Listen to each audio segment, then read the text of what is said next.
I actually feel sad. Sometimes you find a woman candidate tells you, I just need the money.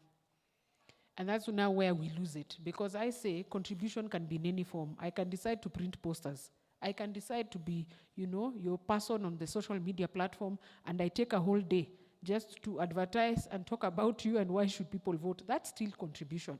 I can decide to pay for your media coverage. So this habit of us Africans, we want to touch the real money. That's how I feel Sarah has actually contributed to my campaign, is where we lose it. Because the male counterparts don't look at it that way. Whoever can give me the hard cash, fine. But what else can you do? Can you print t-shirts for me? Can you give me merchandise? Can you give me posters? Can you give me security? So let's also look at how best we can facilitate ourselves during funding, because it has been a key aspect. With that said and done, I think for this session, it was just to highlight a few countries and a few strategies that I thought is important. And I end it there, opening the session up for plenary and questions and discussions before we move to the next. Thank you.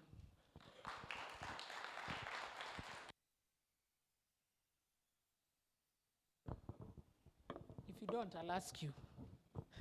So you choose where you want to stand. So I have a question. So we've been talking a lot about, women's political representation and leadership. And I mean, it struck me quite a lot to know the percentage of women in political positions in Uganda and in Ethiopia. So my question is, how do we bridge that gap between empty political representation and like actual effective changes in policies and laws? Because, so for example, I'm thinking in the UK, the Prime Minister that we have now is the first time, so it's the first time that the UK has a president that isn't white and is the son of migrants from Pakistan. So you would expect, because that person is there, would represent but he's approved the most brutal laws against refugees and migrants since he's in power. And that's the case in like a lot of other contexts, I imagine. So how do we move from just representation to actually make that representation count?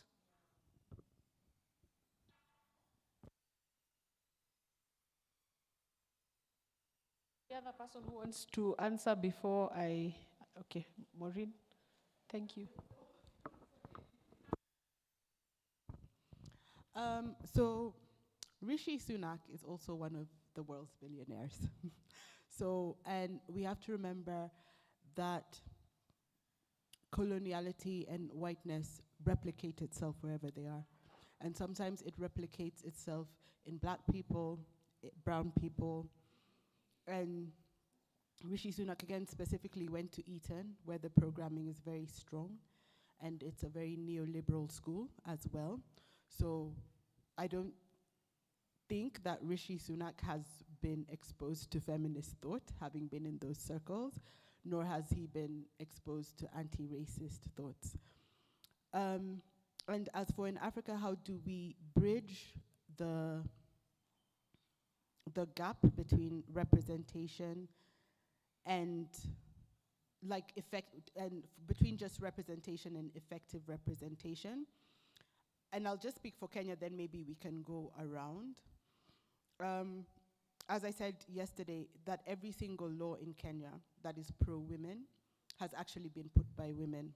There's never been a man who's introduced gender progressive law. So if you look at the Domestic Violence Act, the Marriage Act, which one? The SOA. So that's the act on sexual violence. Amendments to the Penal Code, amendment to, at that point, the Succession Act. It's all been women. There has not been a man who has fought for women. In fact, I think when women put forward the progressive marriage bill, men were like, but there are things here we don't like. And those things were like anti-women. So, but also, I think Elizabeth, and I just want to acknowledge Jackie, who also said, and Georgia as well, who said we're all brought up in a system.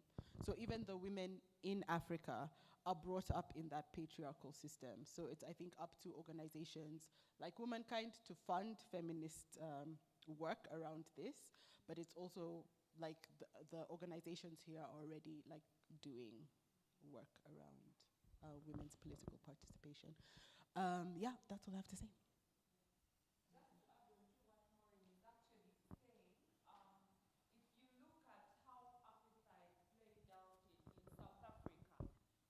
We had, there were so many, okay, there were not so many, but there were key South African black players who were actually working to reinforce it. When you look at slave trade, we had so many black traders, you know, we had people selling out their brothers, we had people selling out their sisters, and that's how it continues to play out. It's just like the animal called patriarchy that, you know, pits women against each other. Even racism pits races against, so, and also in Africa, there's now colorism, yeah, where if you're not a particular skin complexion, then, you know, which is why now people will do so many things to look white, almost white, and there's so many side effects, skin cancer and so on, but it is because of, you know, what is playing out now, colorism, racism, tribalism, so many of these things, yeah. So I don't know if he is open to workshops. I don't know if the Prime Minister is open to these spaces, or sometimes it's pressure because there was a lot of backlash, or there was a lot of uproar upon his election, and maybe he's now working to please white supremacists. I don't know whether that's the case, yeah, so that he doesn't look like he is covering for his people, what they would call his people. So he's trying to please the majority in the UK.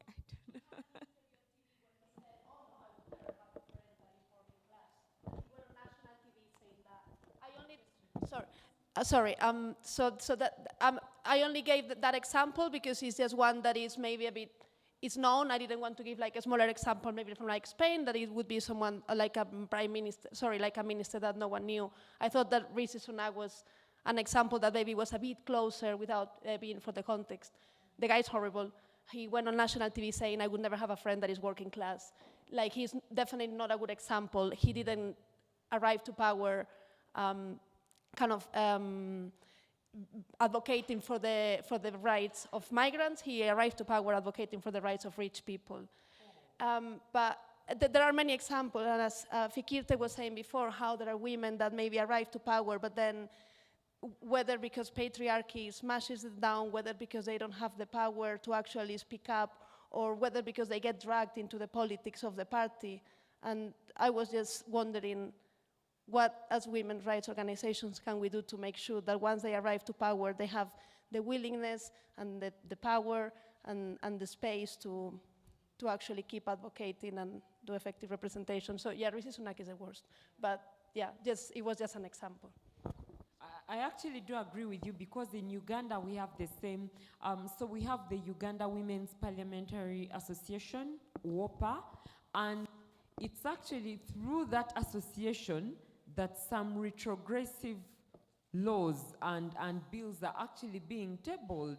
Things that are taking women, like the gender equality achievements, way far back, where some clauses say, you know, if a woman is not accompanied by her husband, then she should not receive a particular service, or making divorce seem like it should really be the man having the upper hand in how things end, and these are being tabled by women. You know, there are statements that are made in the press, and you cringe actually, as someone who is advocating for more women in leadership. And you know, they keep now calling, Georgia, they keep calling my phone, see, you wanted more women, how are they doing? And it's a lot of pressure, and I'm just so happy that we have this session, and I actually look forward to, you know, strategies on how to make the numbers count. As we work towards increasing the numbers, the ones who are there, how do we make their representation indeed count? Yeah. Okay.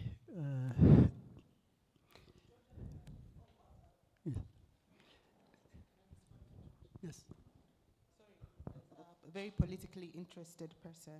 So I'm going to talk about FIDA. You FIDA people, oh, they're not even here, so it's great. So FIDA, so I can talk about what I've seen as FIDA's. I've seen FIDA's strategy like over years, because like they've had a very interesting strategy. I don't know if they say it publicly. Please, maybe don't show this one on the YouTube. What I've seen at FIDA is they're a membership organization, and over time, I think FIDA has infiltrated the government and the judiciary. Like FIDA has members in every place you go, so they have a connection in the system. So even if that person can no longer talk to FIDA in the way it did, I mean, FIDA is still affiliated with them. They feel very strongly. I think FIDA is also one of those organizations that I've seen. You've really engendered like sisterhood. So the people who have worked for FIDA, the people who are members of FIDA really feel connected. So the people who used to be FIDA who are in government also they came up from a women's rights organization. So they legislate differently because of their experience and their outward. So I don't know if FOWODE in Uganda or FIDA Uganda has the same strategy. Maybe you can let us know. Do people move from civil society to government? Do they go with their ethos? Or does the ethos die because of, as you explained, the harsh situation in Uganda? Yeah. So the context is a bit different. It is true that the legislators who have moved from civil society into parliament really legislate very, very differently. You know, they know the people's issues, and so they are mostly not self-centered. However, we have some very, very intelligent brains, yeah, who have moved from civil society or who have even participated in different trainings and workshops, and you would think, wow, this person is really grounded. They are going to go and effectively represent the needs of the people, especially the usually marginalized communities. And then this person gets into this space, and this is a debate Sarah can bear me witness that we keep having in different spaces, where we keep wondering what happened to this person. It is just the context that is so bad that, you know, no matter how good you are, it is very, very, very hard for you to then, you know, be a transformative leader. So that is, I think it's really, we need an overhaul of systems in Uganda, because the president actually appoints some of the most brilliant brains in the country to ministries like finance and so on. But how are they performing? You know, people keep asking, what happened to Maureen? Maureen was different. Maureen was this activist, was very vocal. Suddenly, Maureen is worshipping the regime and all its, you know, negative everything, you know. So we keep wondering what, I think we need to do a study actually on this, because people move out there. We have people who have been in our trainings. They understand gender equality. They understand feminism. They know how to, you know, look at legislation using a gender perspective. You know, they can analyze issues using a feminist perspective. But then you listen to them in cabinet speaking, and you're like, no, you guys, this is not Maureen Majiwa. What happened? So it is the context. They fail you. Yeah, you either get swallowed up in the system, or, you know, you just give up and step aside. It's the judiciary, the executive, and the legislature. So, Sarah, we need to do a study on what happens. Yeah. Can I say something? Yeah. Actually, we are talking about the system when we talk about the changes that should come. No matter how people are motivated and encouraged to change things, but the system governs them. Do you remember when Barack Obama was elected as a president of America, all the Africans, we celebrated? But he just involved in the system, and he didn't do anything that to change the policy of the America towards Africa.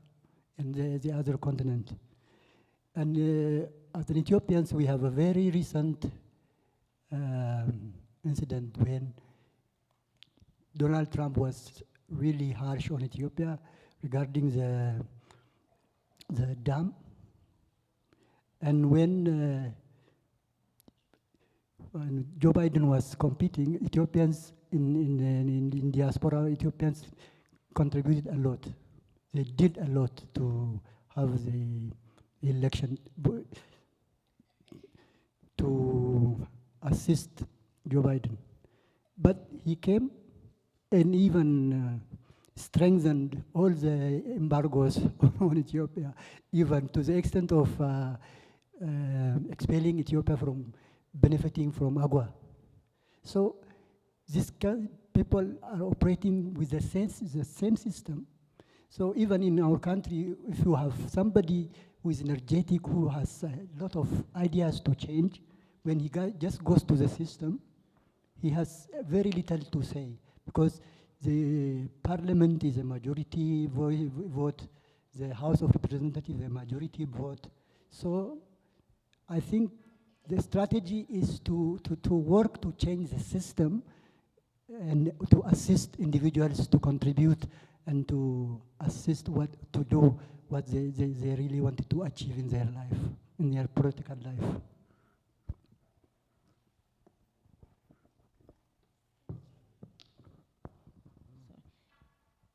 Thank you. I just wanted to add to what Georgia said. So actually in Uganda, I think the ruling government is using it as a tool. Whenever they see a woman that is very vocal on women issues, on gender, so the president appoints such women. But we've had strong women who stand their grounds and they have turned down the appointments. So whichever woman is appointed, they are swallowed up by the system and they will just go silent. It's a cancer that's eating us slowly. I think there's one strategy that I wanted to further kind of unpack a bit that Maureen highlighted when it comes to women's participation. And it's a trend that we see across the focus countries for AWESOME, but also something that was nuanced very well in Nepal. How do we leverage not just on the women we want to be political leaders, but also women to show up at the polls and realize and have a sense of ownership on their right to vote, and then leverage on that as a movement that then becomes the foundation of taking women towards political office and keeping them there. And then also another dichotomy is the trend that we've seen, especially in Kenya, where civil society movements, especially women rights organizations in all their diversities, then nurture these leaders and nuance further what participation looks like. And then we have this homegrown, quote unquote, leaders then stay at political office or in different leadership positions. So kind of having solid women rights organizations and movements that are strong, that are well-funded, that are feminist in ideal, then cultivating, strengthening, building capacities. I don't like the phrase, but I hope we're on the same line. And then getting us these political leaders that then hold space and pull in more and have it, you know, continue to grow. And it's a trend that's very evident in the Ugandan political system, the Kenyan political system, but we seem to not be able to kind of expand it and grow and have it consistently morph into something, a strategy that is, you know, firm and continues to grow and level up every other political cycle.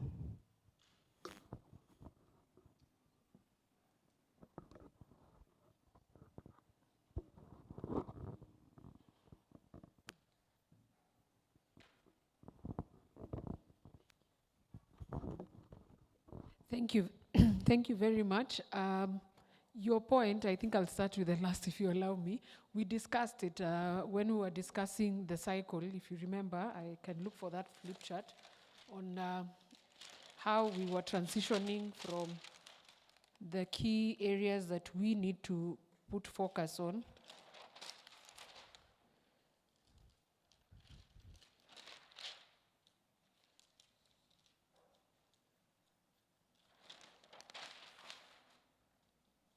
Seems we've done a lot of discussions. It's here. It's a good sign. It means we did a lot of good progress. So we discussed this yesterday in terms of the cycle. How do we ensure we make enough women, and enough is, relative, ensure these women come out to register, first of all, as voters. Then how do we ensure not only are they registered, but they're verified that they're registered voters? So the verification process is important, because I know there are Kenyans who actually went ahead to register, but during verification, they realized they're not registered voters. And again, there were timeframes to rectify this, but most people never went out. So we saw that it is important for any woman to start it from here, and we actually uploaded Maureen's mom for ensuring she turned up to vote. So it starts from here, that you tell your friends, you make awareness and sensitization that it is time to register as a voter. Because if you're not a registered voter, then you can't vote. So the cycle is ongoing. Ensure you've actually been verified. Ensure you've come out to vote.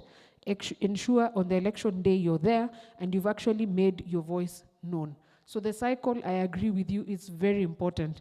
If we do not start from the onset, then we lose here. And it was interesting, I think you were not here yesterday or the day before, we actually discovered that in Uganda, the number of registered women voters were higher than that of men. So you can imagine as a case study, if all Ugandan registered voter women came out to vote for a fellow woman, even if at the top it will go elsewhere, the other seats would be for women. But now, we do not have those women, most of them turning out to vote, or they will vote for the other male counterparts. So now we can go to today's, what I picked as you contributed. I actually, when I was listening to all of you, the thing that came out is the networks again. And Maureen spoke about FIDA and other organizations that actually work in support of women and persons with disability. And like I said, persons with disability, they can merge in any forum, because there are women who are also with disability. So if you come to an organization that deals with women, you're still a woman, regardless of whether you're disabled or not. So the importance of the networks is to build sort of a cycle where you have not only the support system, not only the trainings, but you can benefit and actually learn. If you are in 2 or 3 networks and you learn how to maneuver, then it becomes easier as compared to a woman who doesn't know where to turn to. Then we spoke about representation. The question was, do we have any, or do we have good leaders? Do we just pick, like I said, to tick in the box that we have women in these seats, or do we ensure we get women of caliber to fill up the seats? And we looked at it the first day when I gave an example of Uganda, where women were elected, more women were elected at this time to the cabinet, but there was a public uproar. And the uproar was actually coming also from women who are saying, wait a minute, you can't put Asha there as a minister, and we know, literally, she can't deliver. So is it us just ensuring we tick the box, or do we ensure we have good leadership as a nation? Then the issue was the population issue. And this, for me, is important, because from a strategy point, if you want to disarm someone, it's actually interfere with their population of voters. And my population of voters might not be the same with that of my opponent, because what they stand for in their manifesto ideals might be different. Some might be similar, but my approach on how I'll want to handle the whole situation is different. So once the population is actually divided, they can rule. That's why you find a head of state in one of the countries picking a very strong woman. That's sort of to tame you, bring you to government. I've created divide and rule. So I leave the rest, who I know do not have the resilience to continue with the journey.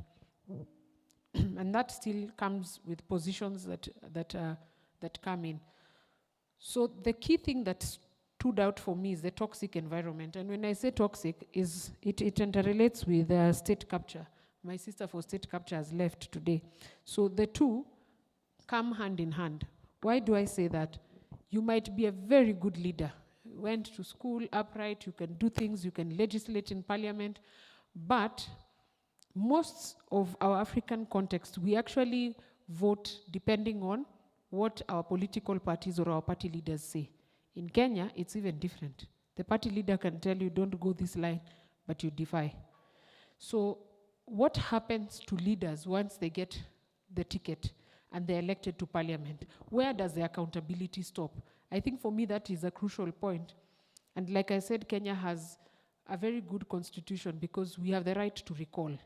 That if you elected me and I'm now not serving your interest, I go to parliament and I'm the one shouting the most that you should be taxed more, that you should, introduce some draconian laws, and I'm the one at the forefront.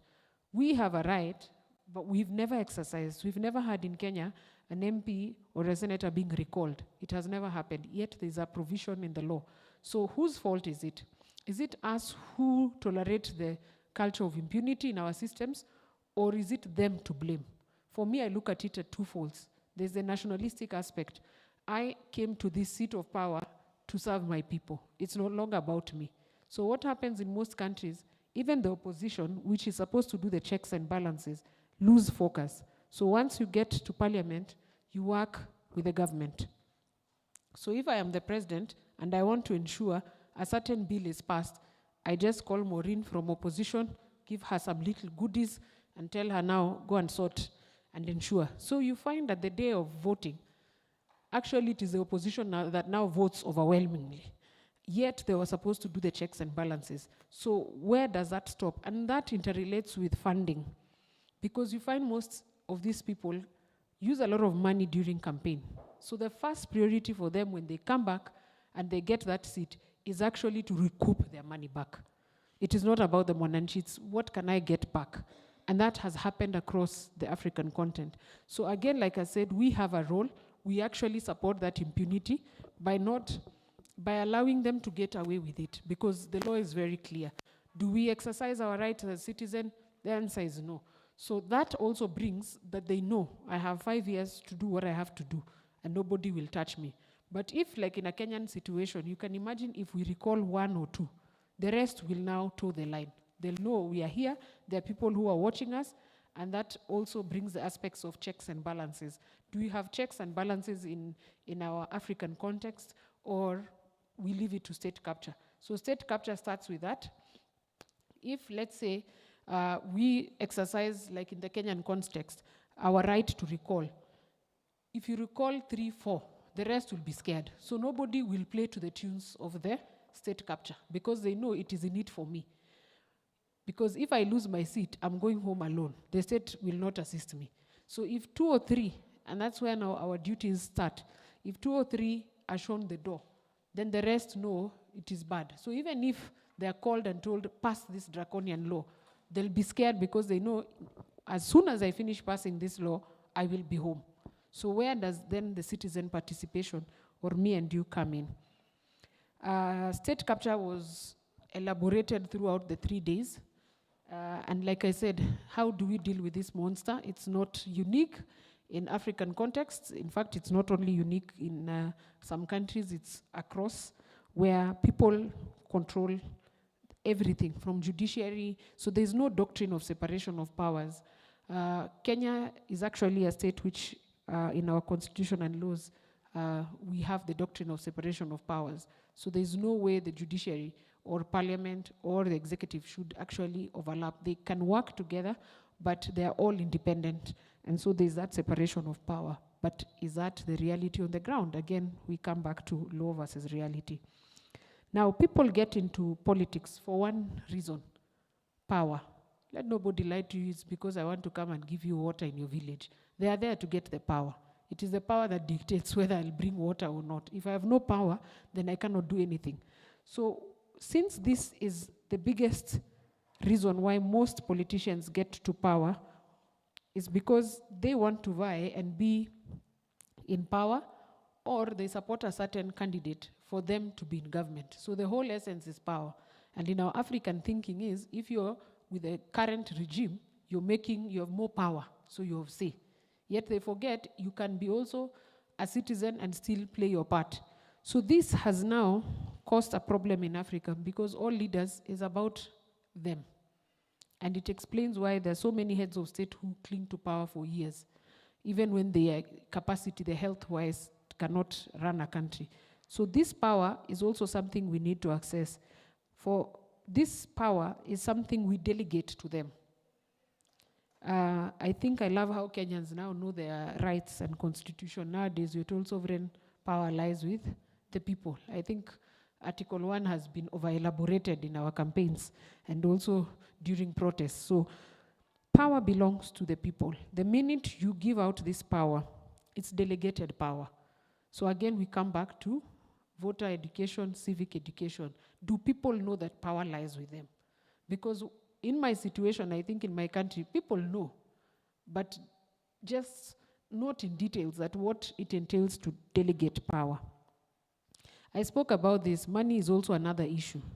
The issue of being given handouts to change, to move from one side to another. Sarah said there are very strong women who are given cabinet positions. But if you're given cabinet positions and you're put there as a flower girl, yet it's the PS that is running the show under the overall appointing authority, then there's nothing. You're just ceremonial, you're there.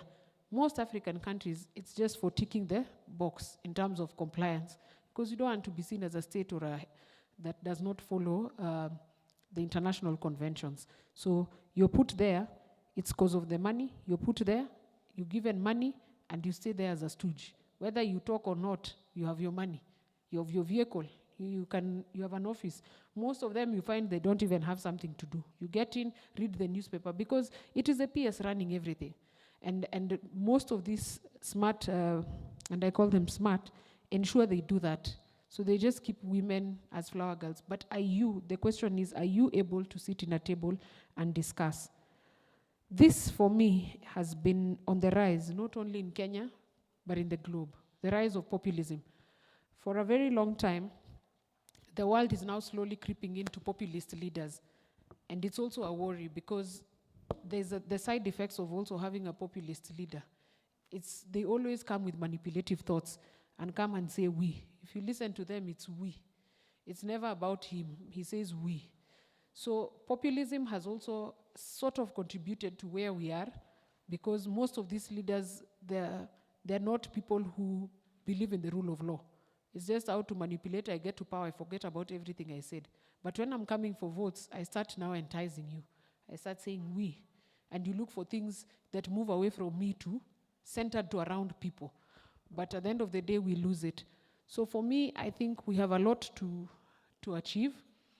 And it's doable. It's not that we cannot achieve this. I believe we can achieve this actually at a level from each one of us as we live today.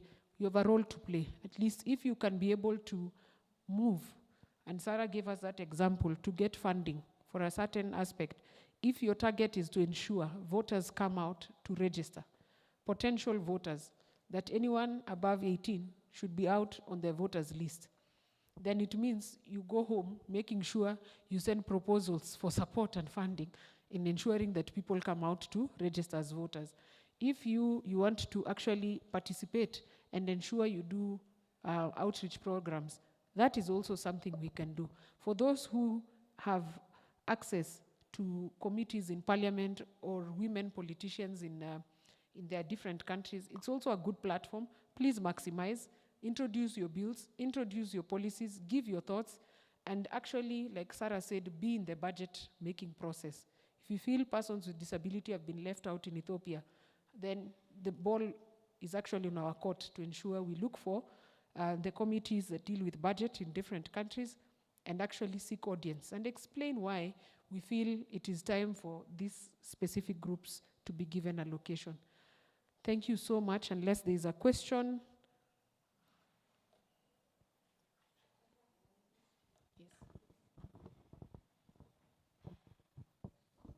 About this representation. Sometimes, as a voter, you may come across a good woman, a strong woman, whom you believe that she works for you. And many times, such kind of women were not there. So instead of voting for these strong women, just for the representation sake, you vote for any woman who just sits there, but woman is there, that's all.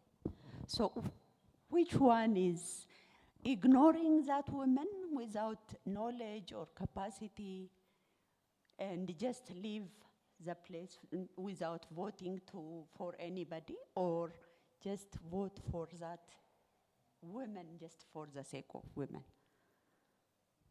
I want to know this. Thank you. For me, I'll give an answer I think someone else will also add up to. For me, again, it starts back to the voter, to actually awareness. If you, like what I told you FIDA had done, Voter Data, it was a comprehensive thing because it was actually mentoring these people on how to speak. I saw an interesting situation where women don't know how to speak in public, and yet they want to vie. So now how do we solve that? For me, it is just the awareness and capacity building. Ensure that more women know, like I said, what seats, what it entails, your duties and responsibility, how you should conduct yourself. Are you able to address the public? So these things again come back from us, because she did her best. For me, anyone, even if they're not a woman of caliber, but is on the ballot, the fact that itself you tried to be in the ballot, for me is a plus. So how then do we ensure as a nation or as a community and a society and a continent at large, we ensure that women who go to the ballot, the minute we see, and that's where now the funding and the donors, and I pray we get more, come in. Because there are trainings you can train women on leadership, on how they should conduct themselves. The mentorship spaces are not there, unfortunately, in Africa, because we find most of the politicians who actually we respect and admire are up there. And you're down here, you cannot connect. So there's no holding hands that I can stretch and hold Sarah because I'm already here. So for me, it's an interesting balance. Whether to vote for that person or not starts from, like I said, the whole process. It's a cycle. So it is ensuring that whoever wants to vie, we look at the women who've actually presented themselves. If we can be able to train them, teach them, because I don't think there's anything hard under the planet, and especially in the Kenyan laws that we need someone with a degree. You might find that woman is competent, but has fears in addressing public. So she's good in writing, and there are women who are like that can't stand before people and speak. So how do we now teach them public speaking? How now do we encourage that woman that yes, you have something, you're powerful, you can do this, but these are your weaknesses? Do we do a SWOT analysis to our candidates before perhaps running for a seat? So for me, it's a collective journey. Yes, there are women who will go out there and we know very well might not deliver, but now how do we ensure we help them navigate so that they become amazing women and that they can serve the future generations and they can actually again hold hands. So again, it comes back to mentorship. We lost touch there in Africa because leaders don't mentor others. And then now again on the second fold, we also fail because that woman vying came from a certain community or a certain home. So it is the role of that community, that area, that should actually look and say, you know what, Christabel, you're good, but you have a problem in public speaking. Can we practice overnight? So it is again holding each other. If we hold each other, I'm sure we will be able to surmount. I don't know if someone else has a suggestion on that. Thank you. So on that, and this is more probably like a personal opinion, and some people might differ, but I do feel like in politics, a lot of the times, the way we define a powerful woman is on how much her way of exercising power is patriarchal and masculine, and the way that men have exercised power. So I think that there are a lot of women that would be amazing politicians, but don't actually make it to the seats because the way they show power doesn't come as a strength, because we understand strength and power from a very male perspective. And I was thinking of New Zealand's Prime Minister, who I think is one of the best politicians that I've seen in office, and all the hate she received for not exercising power in like an aggressive, her way of being a prime minister was very caring, was very, had a lot of traits that maybe traditionally would be assigned more feminine for lack of a better word. And when she resigned in her resignation speech, she did say, I hope I've proven that there are other ways to exercise power and there are other ways to be a president that are not just the male, patriarchal, violent, kind of like shouting and having arguments all the time. So on what 30 was saying, I think, yeah, that you might tend to vote, we might tend to vote for like the one that comes across as powerful, but I think there are other ways of being powerful, and we should, just explore those other ways as well. Certainly, I think I agree with you. When we look at our neighboring, Samia Suluhu has conducted her presidency with some humility, decorum, and resilience. In fact, it's not the way we see African heads of state, the way they stamp authority, you feel the presence. Samia is a bit laid back, humble in her nature. In fact, one time, people were joking, I think, on social media. One time she was saying, Naombeni, she was actually literally begging. There was something that was happening in the country and she was begging. And she was saying, can we now move from this to this? Something in Africa we are not used to. We are used to a head of state coming to demand and command us. So I agree with you. There is also, leadership comes with your style, and strong necessarily is not the patriarchal strong. So we should actually put that in mind. Thank you.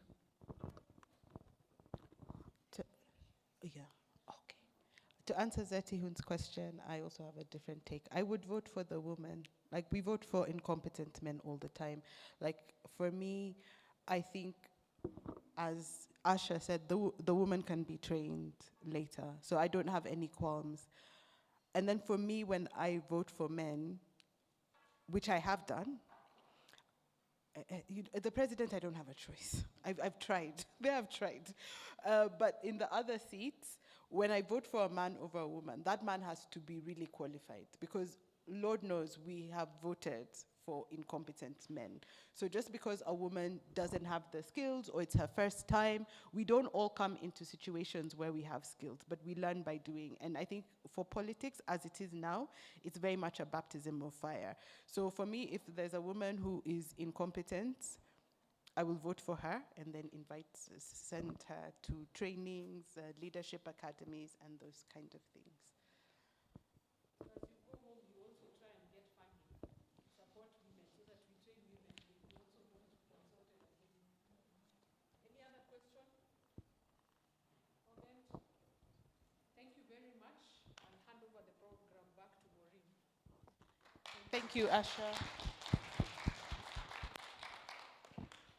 All right, and now we've come to the final part of our program, and it is the partner presentations. So the partners will be presenting to us how or what strategies they use when they do women political leadership to enhance the participation of women in who run for elective positions or who run for positions of leadership.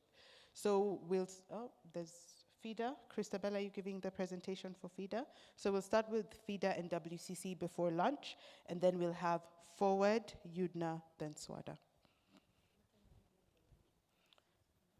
Okay, so I'll give Christabella 15 minutes, and then we'll come back and do the rest of the partners, and then we'll end.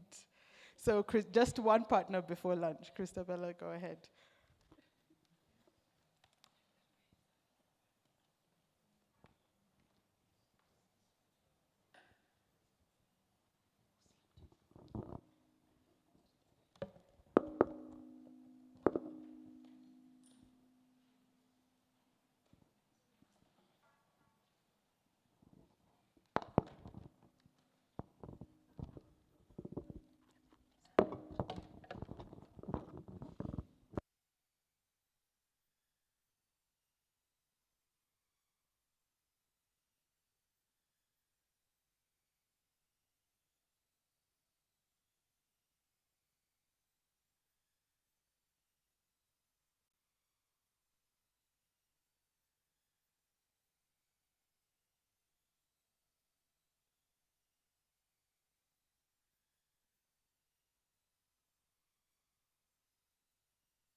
Okay. Good afternoon. Okay. So basically, what I'm going to present is whatever we are doing, because most of the things most of the strategies that you are doing is what you are anticipating to continue doing because of the results that you've gotten so far. So there are a few things that I'm going to mention, and the last few points will what we anticipate to encompass into our programming for the next 2 years, if Womankind are kind enough to agree on that, because we see the importance of them supporting the interventions that you're already carrying out. The first strategy is the women rights organization engagements, both in regional networking platforms that we have. Currently, we are supporting 180 women rights organizations across the country, and this is because we